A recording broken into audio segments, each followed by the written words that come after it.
Pemirsa, jika Mahkamah Konstitusi memperkuat kemenangan Prabowo Subianto dan Gibran Rakabuming Raka sesuai hasil Pilpres 2024, jatah Bali untuk menteri tak boleh hilang, apalagi kemenangan diraih secara mutlak oleh pasangan Prabowo Gibran di 34 provinsi termasuk Provinsi Bali.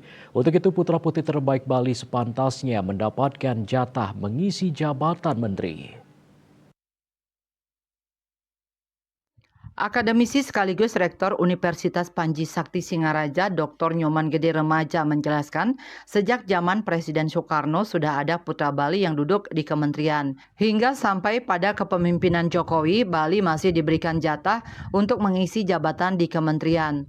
Hanya saja saat ini aspirasi untuk pengisian kursi kementerian bagi tokoh terbaik Bali harus diusulkan kembali oleh kalangan elit politik pemenang Pilpres 2024. Menurut Remaja, dengan kondisi dunia pariwisata saat ini yang makin berkembang, posisi jabatan Menteri Pariwisata lebih pantas diberikan untuk tokoh terbaik Bali saat ini.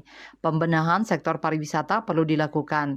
Terlebih, kekhasan pariwisata Bali juga sudah mulai hilang. Pihaknya mencontohkan dulu Kabupaten Tabanan dikenal sebagai daerah lumbung padi, nyatanya saat ini itu sudah tidak ada lagi. Lanjutnya, beberapa bangunan fisik di daerah tujuan wisata DTW di Bali saat ini sudah lebih banyak mengadopsi bangunan dari luar. Nyoman Yuda, Bali Post melaporkan.